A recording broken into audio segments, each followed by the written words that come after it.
Okay, we shall make a start then. So, good afternoon. Peter Thomas of Control Specialists. This is a webinar concerning PROFINET network design. It's one of a series of webinars that we're giving on behalf of the PAA, the PROFIBUS Association of Australia.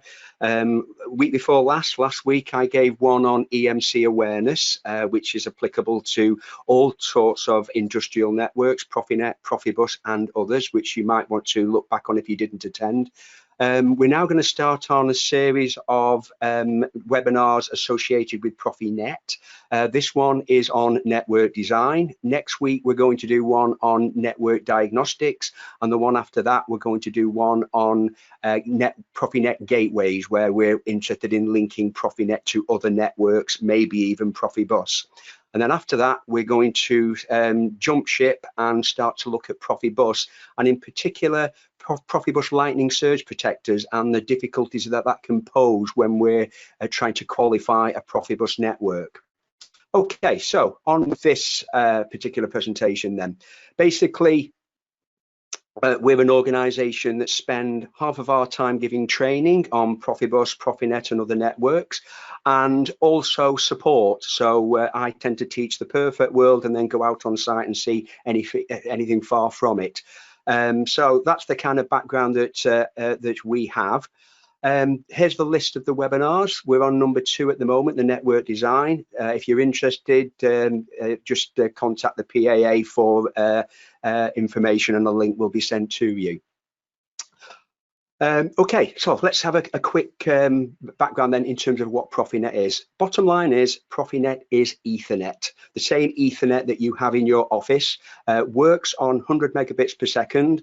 And although it's a predominantly copper-based network, we can use fiber and we can use wireless.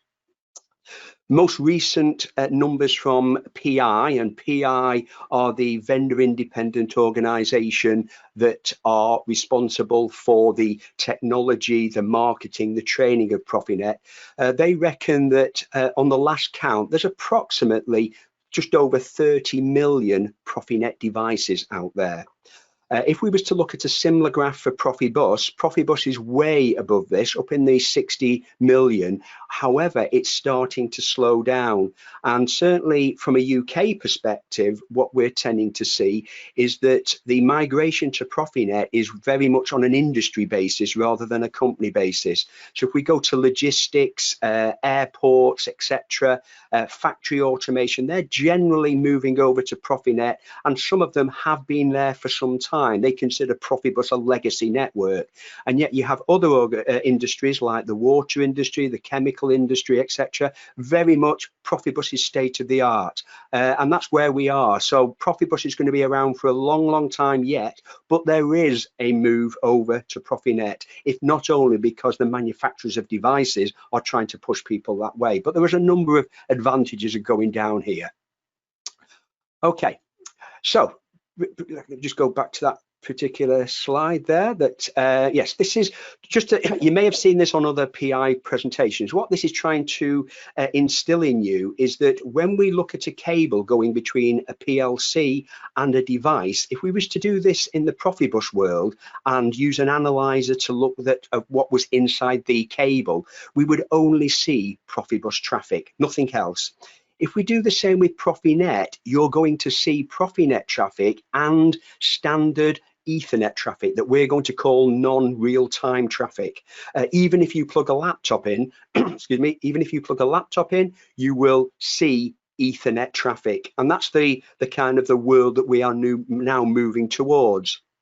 And effectively, there is absolutely nothing wrong with you having a PROFINET network and non-real-time or standard Ethernet devices. In theory, if you wanted to put a printer on there, a camera on there, it would work fine as long as the network is designed. And from my point of view, in terms of having support calls, I've yet to have a support call where I'm called out on a physical thing. In other words, connection, cabling, the kind of thing that you get called out on PROFIBUS. However, I've had several calls where there has either been a no design at all, or an uncontrolled change to that design where the network starts to become dominated by these non-real traffic. And that is basically the biggest issue. So let's put some words down in terms of the main components. We have I/O controllers. We don't have masters in the PROFINET world. If you think about PROFIBUS, a master and a slave has connotations of one being superior than the other, and that presumably is really correct, because the master is the only guy that in a PROFIBUS world that can actually initiate communications. In the PROFINET world, that's not the case. The I/O controllers, PLCs to you and me, and the I/O devices, slaves in the PROFIBUS world, they have equal rights. They can both initiate communications. These I/O devices, like PROFIBUS, they can be remote I/O, drives, pumps, valves, etc., etc. We have switches to join them together. We don't necessarily need a switch, but generally there will be one or more switches in a PROFINET network, and the choice of switches is particularly important when we get down to doing the qualification and the support of a PROFINET network. And then finally, we also have gateways. Very rarely do PROFINET networks sit in isolation. There's always a need to connect to something else, be it another PROFINET network, a legacy PROFIBUS network, because we don't want to remove all of the investment that we've put into PROFIBUS. We might want to connect to RZ, CAN. We might even have a need to connect to some higher level Ethernet network for analysis using protocols such as OPC UA and MQTT. Gateways we'll be talking about in more detail in a few weeks' time. But then we come on to the monitoring tools that, as I'm going to show you, essential for the qualification and support of the network. Many times I see sites that in reality have only been qualified as part of the normal application testing, where they assume that in the absence of the PLC kicking and screaming and there being no bus fault light, then the network must be fine. And that is wrong. The PLC is more than capable of working on a network that is close to the edge and not tell you about it. It will basically, PLCs from a PROFINET standpoint of view can really be relied on to tell you the blatant obvious, and that's you've lost communications. And very often the guy that you've lost communications with is not the guy that's causing you the problem. Okay, so this is a schematic of the network that we use as part of our training and development. It's quite a busy network. It's got approximately about 35 devices, but we've tried to put in here all of the different kind of technologies that we're likely to see. Not going to go into this in too much detail, but I'll give you the general idea. What we have at the top left here are two I/O controllers, two PLCs. Why two? Well, the reality is I basically screwed up when I ordered the first one, in that I underestimated the capability of the PLC. So there's a learning exercise. But two, in the fact that many PROFINET networks have more than one controller on the network. I'm going to ignore these bits in the middle for a minute. So we've got two controllers. We've got a switch, in this case a scalant switch, that's going to allow us to connect to the outside world, to the rest of the network. We've got some other switches here just to add complexity, a couple of them in series, and over here we have some floor standing cubicles, and in each of these are some I/O devices. We now need to join these together. First of all, our controller needs to connect to the switch. Ignore these guys here, the ether mirror and the tap. I'll explain them shortly. Just assume that they're not there. We connect to the switch, and then we go out. We first of all connect some laptop, local PCs to these individual racks for diagnostic purposes, and then we start to connect the network together. And you can see that basically what we have is rack 1, 2, and 3 are basically controlled by I/O controller 1 at the top left, and racks 4, 5, and 6 are controlled by I/O controller 2. The little red circles are something to do with what's called port mirroring, which I'll explain later on. That's the basic network. We've got the ability to do remote access, which we'll be talking about again in the future. And then we've got a number of gateways.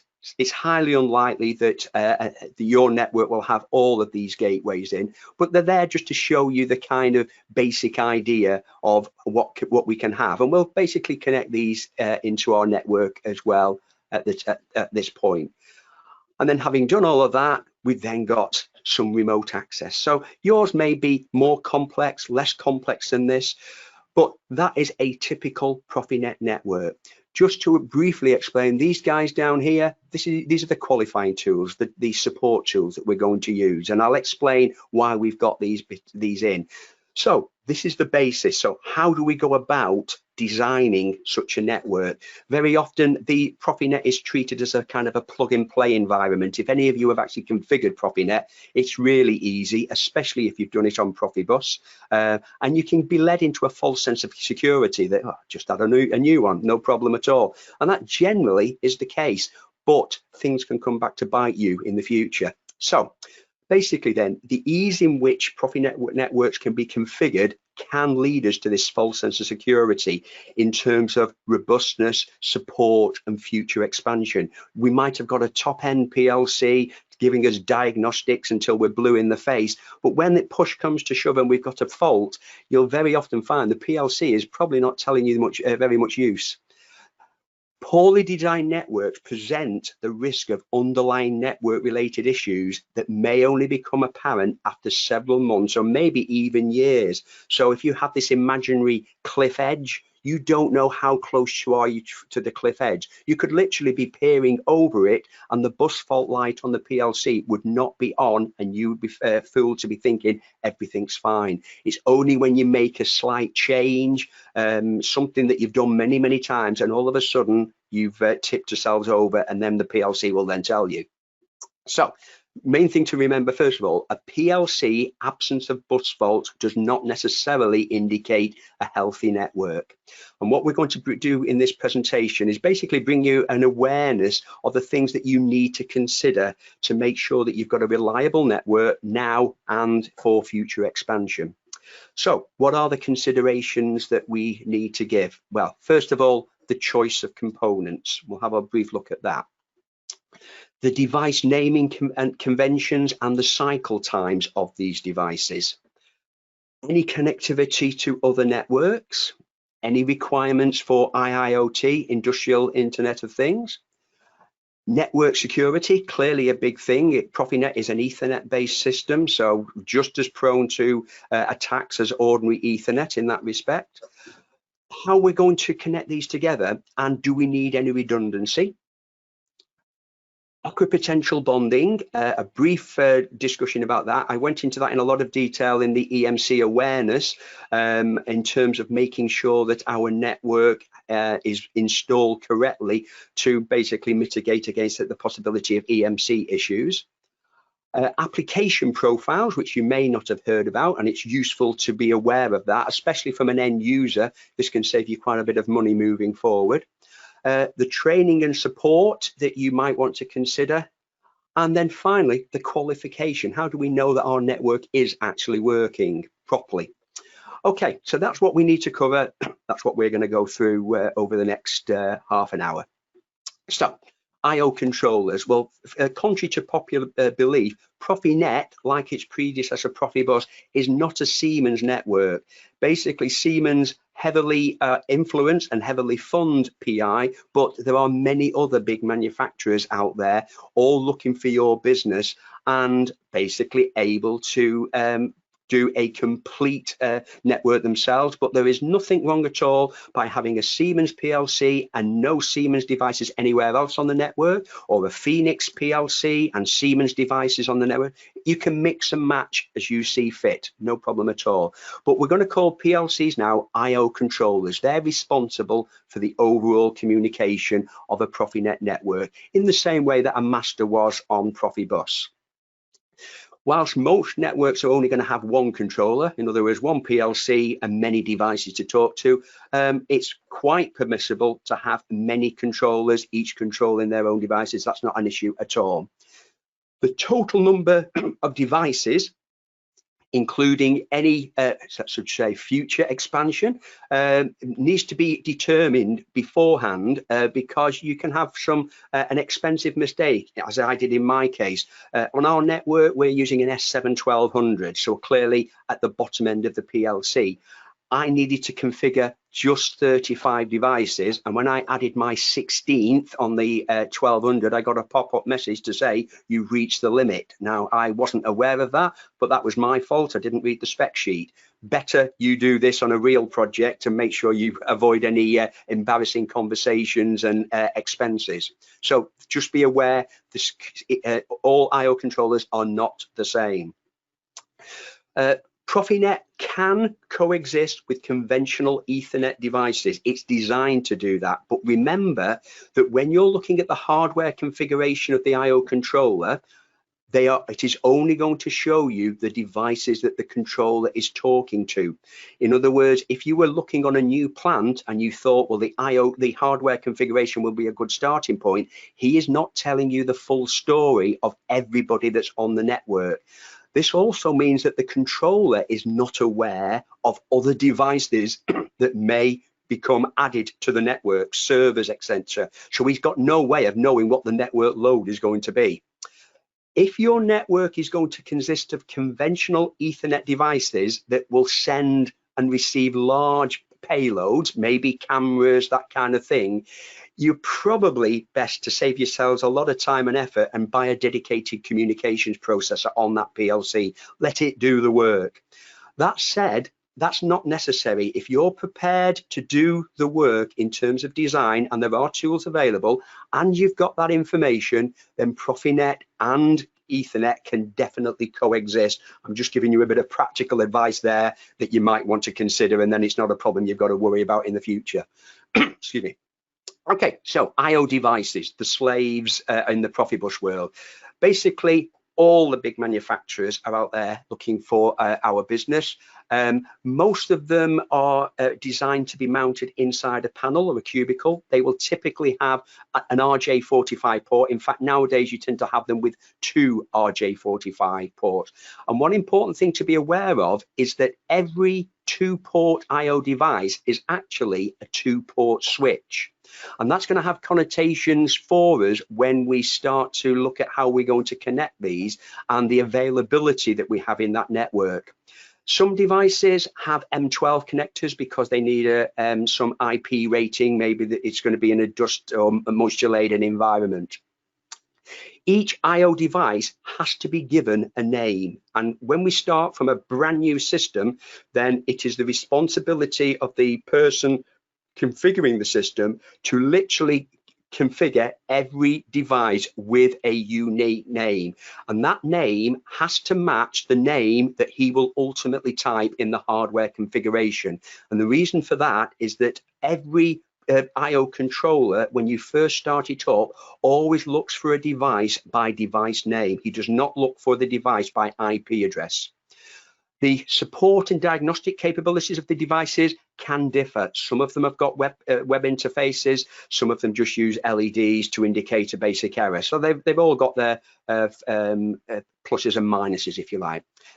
Every I/O device must have a device-specific GSDML file, like PROFIBUS, very, very similar, called GSDML because it's written in XML, but literally the GSDML file has to be imported into the library of the I/O controller. Without that, that controller cannot communicate with that device. And the information within that GSDML file will also allow the controller to determine that, having found the guy by name, he needs to confirm that the guy is actually the right guy. In other words, that I'm talking to a drive rather than a remote I/O. So all this is kind of handled in a similar way to how PROFIBUS works. Now, switches. It is quite permissible, quite possible to have a PROFINET network connected very similar to a PROFIBUS network. In other words, a daisy chain, in and out, a long line of them. Clearly, there's going to be cost advantages to doing that. There's no switch involved, apart from the fact that, if you remember, each device is a switch itself. But there are some rules about that. We can't add device after device after device in a long line and expect a very fast polling rate. So there's some rules that we'll talk about. But certainly from a support point of view, this line topology does give us some limitations in terms of fault finding, especially when we're trying to determine which particular device has got the problem. So in terms of the switch itself, then first of all, an unmanaged switch will be fine as long as it supports something called the quality of service. And the quality of service is what gives the switch the ability to prioritize a PROFINET telegram compared to anything else. But that only goes so far. If the Ethernet traffic has already been allowed through, well, the quality of service is of no use to us. So certainly unmanaged switches, no interface, they're fine. But going down that road is bad news when it comes to the qualification and support of the network. And basically, you are strongly advised to basically install managed switches. And in the PROFINET world, we have a conformance class B. And conformance class B is basically a managed switch for use in an industrial environment, but that's got a few bells and whistles to facilitate qualification and support. And basically, amongst other things, they support these things like port mirroring, which I'll explain later on, SNMP, Simple Network Management Protocol, and LLDP, Link Layer Discovery Protocol, all used for diagnostics and topology, etc. These conformance class B switches, rather than just conventional managed switches, also have a GSDML file, which means that the switch itself now forms part of the IO configuration or the hardware configuration, and the project all is being kept in one place. If we have a network with one or more switches that are just unmanaged rather than managed, that's going to not only have implications in terms of the network-wide diagnostic capabilities, but also is going to severely limit any PROFINET diagnostic tool that you subsequently go out and buy. They will assume that these devices can support protocols like SNMP and LLDP, and I've lost count of the times where I've been on site and they've spent quite a bit of money on diagnostic tools because they all look nice and shiny and nice and wonderful, only for them to basically tell them very little more than they knew anyway, simply because the infrastructure doesn't support that, and by that time it's probably too late and too expensive. Now, what about the device name? If you're a PROFIBUS person, you know that you have to go to each device, give it a node number. But then when we're trying to support this, if somebody says node 70 has gone off the line, what's node 70 mean? So basically, in the PROFINET world, we identify devices by names. And these names have to match what the PLC guy is going to type for its instance in the hardware configuration. So it might be him doing both ends anyway. On power up, the IO controller looks at his hardware configuration and does a search on the network for a device by name. At this time, the device will not have an IP address. If he finds a device by name, then the controller will allocate that IP address to that particular device. Remember, at this point though, even though he's allocating an IP address, he still doesn't yet know whether the guy is the right type of device. If there's been a mistake, he's very simplistic. He's looking for him by name. They need to be unique on the network. They have to conform to criteria, so things like you can't use uppercase, there's certain characters you can't use, etc., etc. But it's relatively straightforward. But you should really try to take advantage of this facility. A lot of people tend to use the IO controller's ability to, or more correctly, the programming software to give a name, but it tends to be a techie name that is of no relevance whatsoever to the application. We should be looking things like, for example, pump 123.7 and things like that, something that relates to our particular application. Many tools available to download. It does not necessarily require the use of the programming tool like TIA Portal, Step 7. They are free to download tools. Here's one from Siemens called ProFinet. Once we've got the network up and running, we also have to think about the situation of what happens if the device fails, if it dies on us. In the PROFIBUS world, you'd go to the stores, you'd plug a new device in, you'd set the address as per the other device, and up it would work. In the PROFINET world, that's not the case. He needs a name. Now, this is going to be once in a blue moon event, as we would say, meaning that by the time this happens, all the system integrators may well have long gone, and there's a guy there, a technician, trying to think what's going on. He needs some software. He might never have used the software. Even if he's got the software, he might not know what the device name is. So we can have a feature enabled at design time where the controller will, or the network will build up information to automatically rename that device once it's been working. And that is enabled by you configuring the topology feature within the PLC environment. Very easy to do, but if you don't do it, it means that every replacement device that you put on the network, you are going to, or the technician is going to have to give it a name before the PLC will talk to him, because he's looking for him by name. Now, cycle times on the PROFIBUS, in the PROFIBUS world, our concern was, what did we want the network speed to be? And we had 9,600 kilobits per second up to 12 megabits per second. Very techy. Cycle times really should be a function of the process that we're talking, not in terms of the bit rate. So, for example, if you work in the water industry, then what is the point of asking a level controller for the level of a reservoir every 10 milliseconds? Because you're going to get the same answer every 10 milliseconds.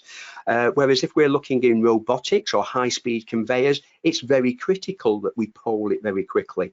And in the PROFIBUS world, we had to have a network-wide bit rate. If there were one or more fast devices, then the network as a whole had to be fast.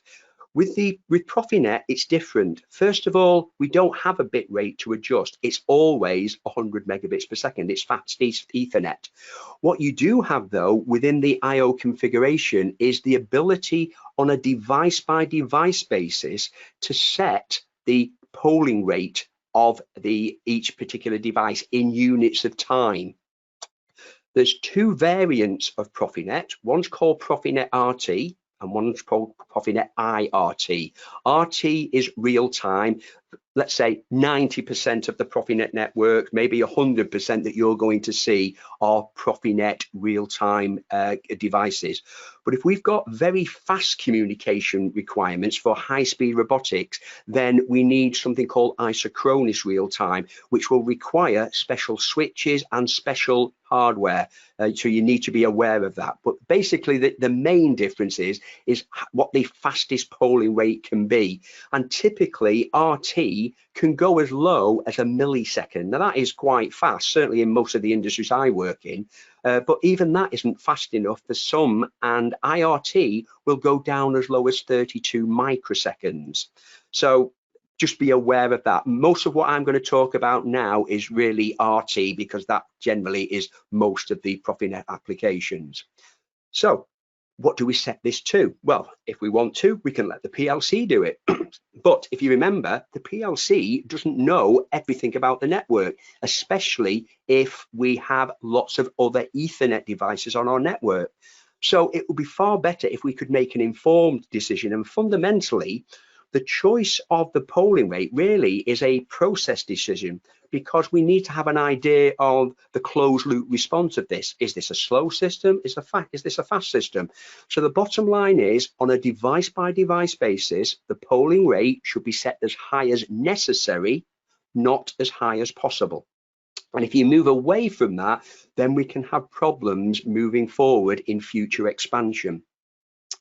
And it's one of the adjustable parameters available for us for adjusting something called network loading. We're going to talk about the criteria for the qualification of a network. And one of the things is that we would like to be generally running at less than or equal to 20% of network loading to allow for bursts and future expansion, etc. Be aware, though, that some devices have a minimum cycle time. So whilst they might be RT devices, that's not a guarantee that they will be 1 millisecond. You will need to look in the spec sheet or the GSDML file to tell you what the fastest polling rate is of that device. Also be aware that by default, the watchdog agreement between the controller and each device is 3 times that of its polling rate. So if we've got a device set at 2 milliseconds, then as long as the controller receives data with at least one telegram within 3 times that, so 3 times 2, 6 milliseconds, he will be fine. Now, we should be really hitting it every 2 milliseconds, bang, bang, bang. But if we miss one, it's not going to cause the PLC a problem as long as he gets one within 3 polling rates. But he won't tell you that he's missed one because he's operating within design criteria.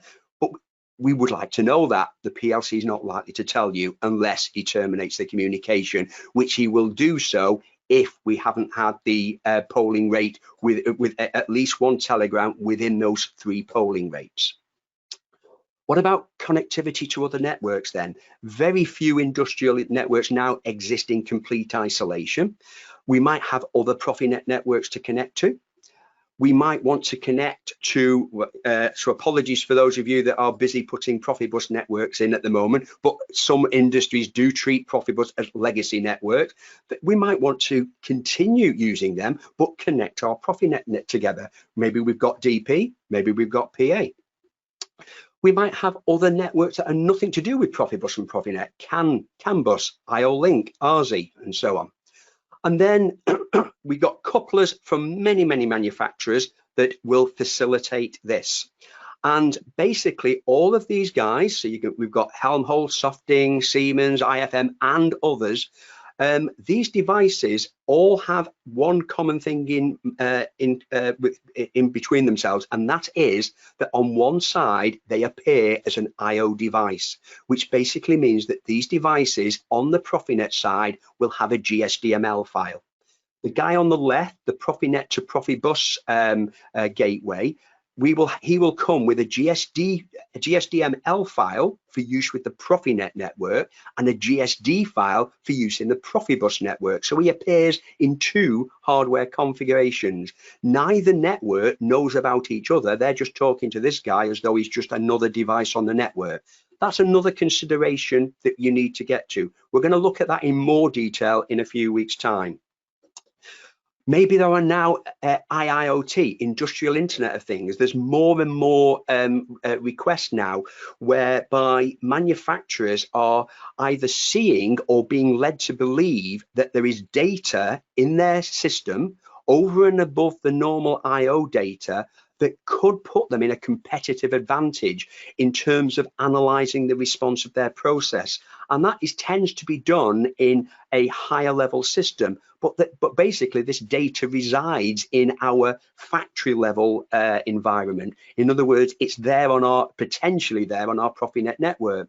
So what we can do is, although this would not be PROFINET traffic, we can use Ethernet traffic to get additional data out of these devices, out of the instrument, and then send them up onto an IT network. And at the moment, although PI are generally supporting OPC-UA, the reality is MQTT, which is message queuing telemetry transport, very, very popular in the home automation. This seems to be now starting to appear in industrial installations, and if more so because if you now get the latest firmware on Siemens PLCs, they support both OPC-UA and MQTT. They're both doing a similar thing, but they are very, very different. I'll show you, if you're interested in this, I'll give you a quick demonstration of the use of MQTT when I do the gateways in a couple of weeks' time. Yes, you can buy PLCs that support this directly. If you haven't got that with your particular PLC, you can buy dedicated bits of kit that facilitate this. So at this moment, you need to give consideration. Is this something that we or our client need us to think about? Security, an obvious issue here. As soon as we get somebody plugging a laptop in on our PROFINET network, anything on that device is potentially capable of getting onto your network. So we should be looking at security or designing our network with security in mind from day one.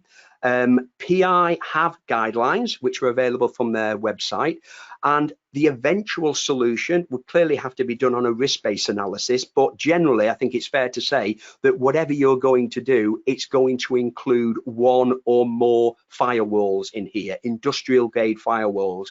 I've chosen this one here, Helmholtz, simply because that happens to be the one that we have on our demonstration rigs, and I'll be talking about this in a few weeks' time as well. And what this little guy has the ability of doing is, although it looks like a switch, that top port is connected to the WAN, which is the IT network, and the bottom three, they're just connected to our PROFINET network. This is not a PROFINET device, it's an Ethernet-based device, and we can use things like packet filtering and something called network address translation, such that we could have our support people initially sat on the IT network, accessing resources like web servers, etc., on the PROFINET network. In other words, reducing the amount of time that people have to spend literally plugged into our PROFINET network. Very easy to set up. Siemens, Phoenix, they all have these kind of things. I wanted to show you this guy simply because it was very easy to set up and it didn't blind you with science. Topology. If you think about the PROFIBUS world, unless we're going to use hubs, then we're pretty limited with what we can do in the PROFIBUS world. We have to have a daisy chain in and out all the way. When we're using PROFINET, we've got a number of options, and we can have line, tree, line, star, tree, and ring topologies, and each one has got its own advantages and disadvantages. If you think of low cost, well, then maybe a line structure is the one for you, but that's going to impose issues because we can't add device after device after device in a long line there, as I'm going to come to in a minute. A star has got a switch in the middle, a common point of failure, but also a device that could now tell us on a device by device basis which particular device is causing us a problem, especially if that device is a conformance class B switch. We have tree, this idea of islands of automation and switches, and we also have a ring. Be aware though that although PROFINET supports a ring, the devices in that ring have to be able to support a ring-based protocol called MRP, which is Media Redundancy Protocol, and it's not a given that they do. So if you want a ring, fine, but just be aware of that. There are some other limitations as well with a ring, and if that's something that you're looking into, I'll be giving you my email address at the end, and you can drop me an email and I'll get back to you on it. Wireless, we shouldn't forget the fact that wireless and Bluetooth are now coming into their own, especially where we've got difficult to handle situations of moving devices, maybe gorges, water, etc. And these are now used with success. And in fact, some, and maybe all of these, I can only quote a comment about one in particular, that's the guy at the bottom from Schildknecht in Germany. They've even got TÜV approval for use in safety applications. And I'm fairly sure all of the other guys are doing the same as well. So it's got to that level of robustness and reliability. And it's something they're very, very easy to set up. They do not appear as a device. They're completely transparent from the PLC point of view, or the IO controller. And basically, the way in which these tend to be done is where, for example, we've got our controller. I've kept it simple here. We've got a couple of devices connected via PROFINET, via copper cable, and then there is some difficulty getting to the devices at the far end. So we've just brought these two together. Very easy to set up. It's just a matter of selecting a channel, and we can have up to 300 meters line of sight, which everybody seems to question, and I keep going back to the manufacturer and they say, yeah, definitely you can have that. Very often now that this is Bluetooth technology rather than wireless. Be aware though that this will limit the cycle times available. If you're looking down at 1 millisecond, you're going to struggle doing wireless. But if you're 30 milliseconds, which is fast for many applications, you'll be absolutely fine. And there's various ways of doing this, but certainly very reliable. I've seen them in use many, many times.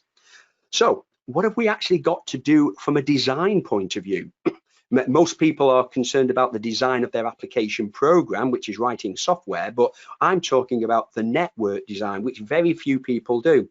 Well, basically, there are tools available, and to be honest, I'm only aware of two of them. One's from Siemens, and one is from a German company called Ingersoll. They both allow you to drag in devices in a virtual environment to basically do what-if scenarios, and in doing so, it will identify bottlenecks. So you can basically put your PROFINET network there and then add non-real-time devices.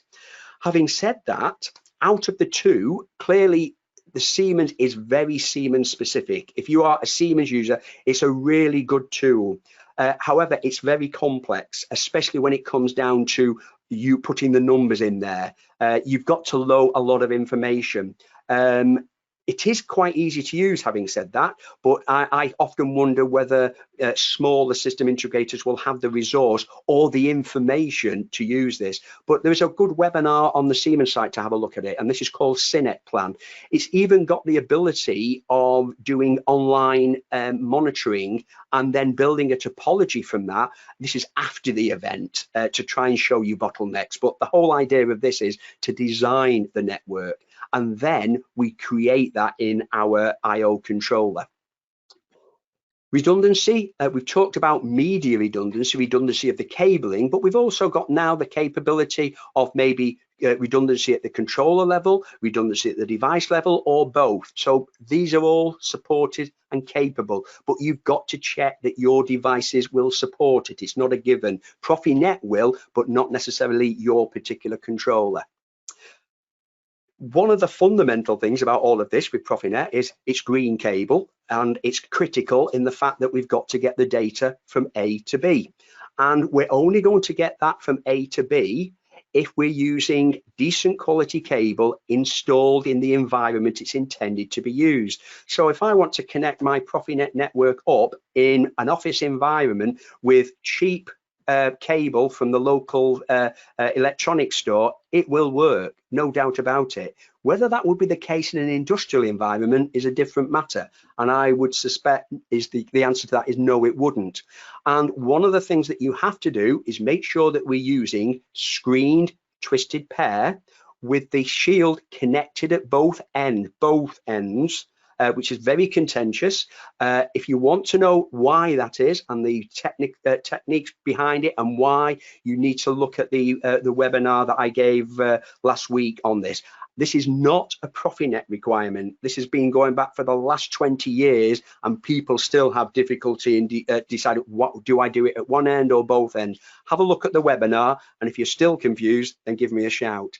But bottom line is, when we talk about it connecting it ground or earth at both ends, the problem that we have is that very often we're connecting it to the local safety earth, which will be fine from a safety point of view, but a conventional safety related earth bonding system is not necessarily good enough for EMC. And although I realize this is a European standard, there tends to be an international aspect about it. And there is an international standard that I mentioned, recommends moving towards a mesh bonded network. This does not mean a site-wide review of your bonding, far from it. Just watch the webinar, but be aware that we do need the shield connected at both ends. And the technical term is your bonding system needs to provide a low impedance typically less than an ohm, at the frequencies of concern. And the frequencies of concern are what kind of emissions can I have from the equipment on our system. And if you are people that use drives, then it would be reasonable to assume that you could have emissions from drives, especially downstream of the drive, in other words, between the inverter and the motor, of up to 10 megahertz. That's probably the high end, but certainly it's a nice round number. There are tools available for you to have a look at that and to improve on these. The guy on the right, a simplistic approach to it, but quite useful, at least to prove the fact that the shield has been connected without you having to disconnect the connectors to confirm it. Profiles, I'm now realizing that I'm getting to the 45 minutes. I'm in no rush, but I suspect some of you are. So we just got a few more things to go through. Profiles are very important. This is nothing to do with communication, but basically it will improve the usability and the flexibility of your system moving forward. Basically, there are many of them supported by PROFINET, but the most common ones are PROFIDRIVE, PROFISAFE, and PROFIEnergy. I'll briefly explain what PROFIDRIVE is.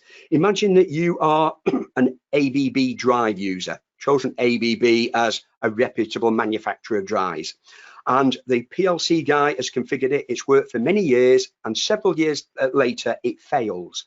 And for some reason, the end user has decided to change to a Siemens drive or some other drive. Yes, he's got to give it a name, but it may well be that he's got to get a PLC guy in because the IO mapping is different. If you buy a drive that supports PROFIDRIVE, and many manufacturers, including ABB, including Siemens and others, support this, and it's basically an agreement that the formatting and ordering of the data will be the same. So it saves you a lot of time and effort. PROFISAFE for functional safety, light barriers, emergency stop. PROFIEnergy, energy conservation, the ability to turn off certain parts of a network when, for example, we've gone away on lunch or some kind of break. So very briefly, not all devices support everyone. Have a look at them, make sure your device supports it if you're interested in it. And then we go on to, we've got all of this, we spent all of this time designing our network, buying the equipment. What about the diagnostic tools? Well, first of all, although the PLCs themselves are very, very capable, even the high-end ones that I've seen are more associated with IO device issues, be able to tell you what a problem is within a given device. But when it comes to the communication, it's very high level. I've lost communications. It's as basic as that in many of them. So we can't really rely upon the PLCs or the IO controllers to provide this low-level indication of network functionality. And you can buy a number of devices. There's three main companies around. There's Procentec from the Netherlands, there's Indersol from Germany, and there's Softing from Germany. There are others, but they're the big guys, really. Whoever you go to, they will take two forms. You can buy active analyzers, and the clue is in the name. These devices actively poll the information. They are sending additional traffic on the network looking for diagnostic information. And we have passive analyzers, and these literally have to be in series in the network, and they are monitoring the traffic between the controller and the first switch. And some are active, some are passive, and some you can buy extra bits to make them active and passive. The bottom line is you need both to fully qualify the network. But remember that if you buy an active analyzer, no matter who you've bought it from, if you've got a network full of unmanaged switches, you will severely constrain the diagnostic capabilities of that device. You won't prevent them completely, but you will constrain them, and you may be disappointed in terms of what you've got for your money. I'll be going into these in a lot more detail next week. We also then want some kind of qualification, and this is really some kind of documentation that you've put together to basically define the quality criteria of your network, and the diagnostic tools I've shown you are basically very useful to provide evidence for that. We'll talk about the quality criteria next week, but again, remember, a PLC with no bus faults, no indication or guarantee that there aren't underlying issues. So we are doing training at the moment in the current situation. We normally do face-to-face. I've delivered training in Australia around several cities many times. That may be happening again, not sure when. Clearly not possible even in the UK. So we're doing online training, and we're doing half-day and one-day training. We could, in theory, do that for you guys in Australia. With we'd have to just look at the time. But depending on numbers, we can actually give you access to our network remotely. And what we've been done so far, the feedback we've had from that has been very positive. And that whilst nobody said they prefer it, compared to face-to-face, they found it surprisingly usable. Okay, so I'm going to just have a look now at the chat window, and basically now say if you want to ask any questions via chat, and as I've said, this is going to be recorded. You will get the opportunity. If you have got any questions, well, then my contact details are there, either via email or via LinkedIn. I hope you found this of some interest, and that most of the point it's allowed you to move forward in the world of PROFINET. If you're interested in taking it a little bit further, then as I've mentioned, there are a few webinars moving forward. Okay, so unless there are any questions, we've come to the end. Thank you for your time, and I will hopefully speak to you again in the future. Thank you very much. Goodbye.